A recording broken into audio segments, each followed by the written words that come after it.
NGP थाना के police ने एक आरपीएफ कर्मी की चोरी हुई बाइक बरामद कर ली है। वहीं बाइक चोरी के आरोप में एक बदमाश को गिरफ्तार किया गया है। गिरफ्तार आरोपी का नाम सैरुल इस्लाम है।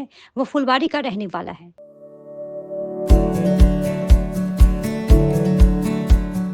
Pampered, not just a hospital, but a mother. New life fertility centre আধুনিক চিকিৎসা ও বিশেষজ্ঞদের সহায়তায় আপনার স্বপ্ন পূরণ করতে প্রস্তুত। নতুন জীবনের স্বপ্ন সত্যি করতে আজই যোগাযোগ করুন। নতুন জীবনের সূচনা এখানেই। पुलिस सूत्रों के अनुसार 14 मई को आरपीएफ कर्मी विजय राय अपनी ड्यूटी खत्म करने के बाद एनजीपी थाना संलग्न सेंट्रल कॉलोनी अपने क्वार्टर के बाहर बाइक रखकर सो रहे थे। इसी का फायदा उठाकर चोर बाइक चोरी कर फरार हो गया। बाइक मालिक ने घटना के तुरंत बाद एनजीपी थाना में लिखित शिकायत दर्ज करवाई। उस शिकायत के आधार पर एनजीपी थाना के पुलिस ने जांच शुरू किया।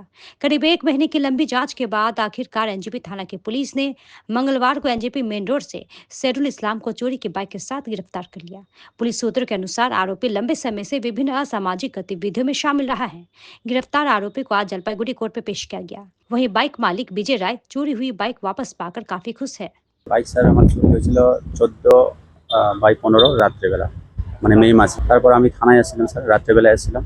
পরের দিন সকালবেলা আমি এফআইআর করেছিলাম। এফআইআরের ভিত্তিতে আমার এফআইআর এখানে লঞ্চ করেছিল। তারপর স্যার পুলিশ মানে খোঁজাখুঁজি করছিল না, পুলিশ ঠিক কাজ করেছে।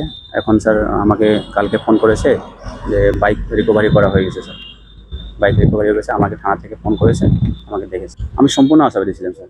কি বলবেন পুলিশকে? পুলিশ অনেক ধন্যবাদ, আমার খুব ভালো মানে ইমানদারিতে কাজ করেছে। মানে আগন্তুক দিনেও মানে যেন এরকম যেন কাজ করে পুলিশ, আমার খুব বিশ্বাস ছিল স্যার গাড়িটা পাওয়া যাবে। এই স্যার মোটামুটি 1 মাস হয়ে গেল স্যার।